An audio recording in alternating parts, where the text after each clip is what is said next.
Bullhead City citizens should be made aware that Bullhead City, Arizona's police chief, Robert Trebes, has knowledge that some of his officers have been involved in misconduct.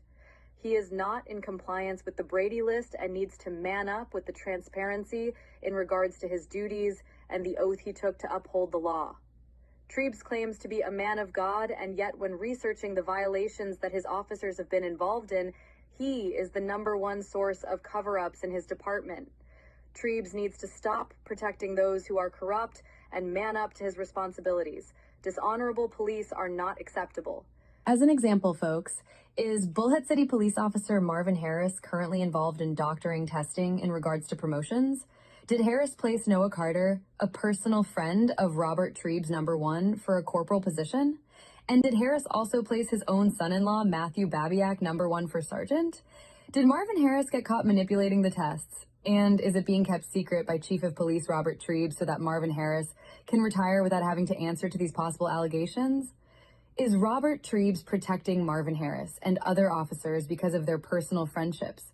Is there anyone else who has been involved in possible rigged promotions? Robert Trebes needs to come clean about his officers possibly cheating on promotional tests if they are. And if this is the case, Marvin Harris needs to be placed on the Brady List. After all, it is a matter of public interest.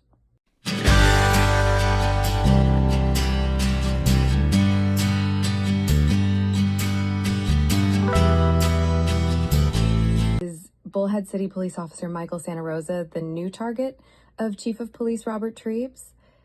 Is Robert Trebes trying to fire this good officer because Santa Rosa asks too many questions and does not go along with the status quo? Is Officer Santa Rosa just one more problem for the department for being a good cop? Why is it that Chief of Police Robert Trebes has managed to destroy the Bullhead City Police Department to the point where all the good cops have now left? And the confirmation of that fact is proven by the massive recruits that have now been sworn in. Doesn't Bullhead City deserve better? Officer Santa Rosa is in the sights of Robert Trebes and on the verge of being fired for no good reason when it is Robert Trebes who lacks in credibility and integrity. Hello and welcome. Today, we're going to explore the Brady List, a critical tool in ensuring fairness, transparency, and accountability within our criminal justice system.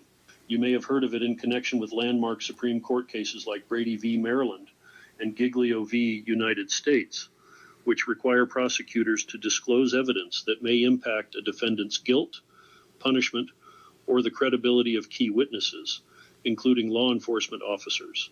But what makes the Brady List so important today? Let me walk you through its key functions and how it's changing the way justice is served. First and foremost, the Brady List ensures enforcement discretion. It's crucial to understand that this platform does not rely on machine learning, artificial intelligence, or any other automated coded mechanisms to make decisions. This list is human-driven, preserving the nuanced discretion necessary for each case. Law enforcement agencies maintain control over the process, making sure that officers' conduct is evaluated fairly and accurately. Next, the platform is designed to empower prosecutorial disclosure. While prosecutors have long been required to share Brady material, this can be a complex and time-consuming task, especially across large jurisdictions. The Brady List simplifies this by automating the compilation of data across entire jurisdictions, ensuring prosecutors have what they need to fulfill their disclosure obligations effectively and efficiently. It's a groundbreaking resource that streamlines the process of identifying potential credibility issues. But that's not all. The Brady List also enables judicial oversight in a way never before possible. It is the first platform of its kind that serves the judiciary by ensuring the proper delivery of Brady material disclosures. This means judges now have a direct line to review whether Brady evidence has been handled and disclosed appropriately, safeguarding the integrity of the trial process. At the heart of this innovation is a commitment to building trust in the community through transparency. Unlike closed-door systems, this Brady List is and always will be open to the public. By giving everyone from legal professionals to everyday citizens access to this information, we foster an environment of openness and accountability, critical to maintaining public confidence in the justice system. Finally, the Brady List is about demonstrating accountability across the board. It encourages law enforcement, prosecutors, and the judiciary to showcase their entire workflow, from the intake of complaints through categorization, investigation, and the final resolution. By documenting each step, the Brady List provides a clear, transparent record of how justice is pursued and delivered, ensuring that the highest standards of conduct are maintained. In summary, the Brady List is revolutionizing the way we ensure fairness in our justice system. By promoting discretion, empowering prosecutors, enabling judicial oversight, and fostering transparency, it stands as a beacon of accountability. Thank you for joining me, and remember, an informed and transparent justice system is one where trust and fairness can thrive. In the state of Arizona, the Brady List, a critical tool for ensuring that law enforcement misconduct, use of force reports, and complaints are disclosed to the defense in criminal trials, has been largely disregarded. Despite constitutional mandates, Arizona has failed to comply with its obligations under the 5th, 6th, and 14th Amendments to the U.S. Constitution, which guarantee fair trials and due process. The state's systemic refusal to utilize the Brady List in a meaningful way denies defendants the evidentiary disclosures they are entitled to, including any impeachment evidence about officers who have credibility issues. The state's criminal justice system is structured and maintained by several key officials, each of whom bears responsibility for this failure. As the current governor, Katie Hobbs has the authority to influence statewide criminal justice reforms, but little has been done to enforce compliance with Brady obligations. While she has spoken about criminal justice reforms in broad terms, the governor has not effectively addressed the state's failure to utilize the Brady List to ensure the fair administration of justice. Hobbs could do much more by mandating that all counties and law enforcement agencies comply with Brady requirements, instituting comprehensive training, and enforcing policies that compel the disclosure of officer misconduct. Attorney General Chris Mays holds a key responsibility for upholding constitutional standards in criminal cases across Arizona. Unfortunately, her office has consistently failed to enforce the use of the Brady List, which could help ensure fair trials.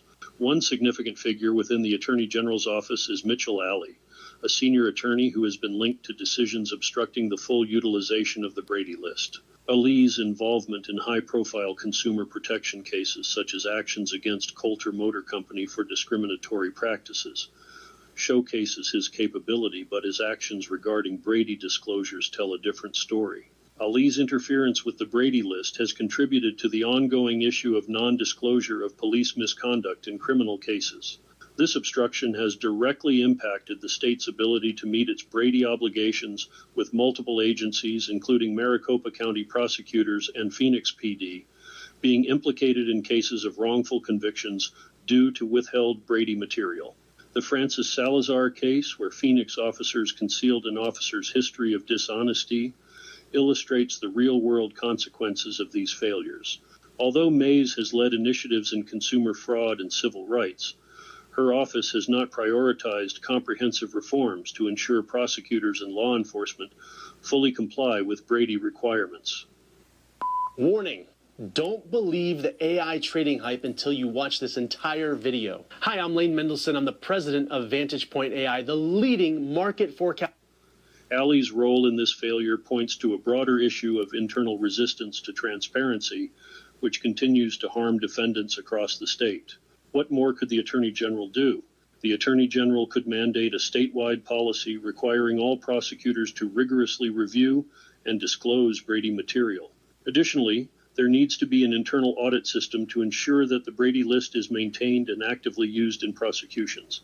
Ali and others within the AG's office should be held accountable for their role in obstructing this critical aspect of justice. An internal push for transparency in Brady disclosures is long overdue, and Mays has the power to require that prosecutors statewide rigorously check and disclose any Brady material, but so far, this initiative has not been prioritized. Chief Justice Robert Brutinel plays a key role in overseeing the state's judicial system. The Arizona Supreme Court has the authority to set judicial standards and ensure courts are following Brady disclosure requirements. However, the court under Brutinel has not taken a proactive stance on addressing the systemic failure to maintain and disclose Brady material. Without more robust guidance from the Supreme Court, lower courts continue to operate without a uniform system for handling Brady Lists. The Chief Justice could call for statewide judicial reforms that force compliance with Brady standards and increase accountability for non-disclosures. Though the Secretary of State, Adrian Fontes, is not directly involved in criminal justice, his role in elections and public records transparency could intersect with broader accountability efforts. Fontes has not publicly addressed Brady issues, but he could assist in advocating for public access to law enforcement records and encouraging statewide reform that aligns with constitutional obligations. Arizona does have a post, Peace Officer Standards and Training Department, which is responsible for setting training standards for law enforcement officers. However, the department's head has not sufficiently addressed the training gaps that lead to Brady violations. The Phoenix Police Department has been singled out in multiple reports for not properly training its officers on Brady disclosure requirements. The head of the Post Department could institute mandatory training for all officers, ensuring that they understand the necessity of disclosing any impeachable evidence, particularly from officers on the Brady List. The Arizona State Bar also has a critical role in ensuring ethical legal practices among attorneys, including prosecutors who are required to disclose Brady material. The bar has not taken significant public action to hold attorneys accountable when they fail to make these disclosures. The bar's leadership, like other state authorities, could push for disciplinary actions against prosecutors who habitually ignore Brady obligations. This would signal to all legal professionals in the state that constitutional compliance is non-negotiable. Arizona is not in compliance with its Brady obligations. Cases like that of Francis Salazar and the broader actions of officials like Mitchell Ali demonstrate a profound failure to ensure fair trials. The Brady List, if implemented properly, could transform Arizona's criminal justice system by preventing wrongful convictions and protecting defendants' constitutional rights. Failure to comply will only lead to more wrongful convictions and costly taxpayer-funded settlements. The Brady List, if used appropriately, could be a powerful tool for ensuring that individuals facing criminal charges receive a fair trial. Without it, the state risks not only violating constitutional rights, but also facing significant financial liabilities, as wrongful convictions lead to costly settlements. Arizona must act now to address its failure to comply with Brady and restore public trust in its legal system. Is Robert Treebs protecting Marvin Harris and other officers because of their personal friendships? Is Robert Treebs protecting Marvin Harris and other officers because of their personal friendships? Is Robert Treebs protecting Marvin Harris and other officers because of their personal friendships?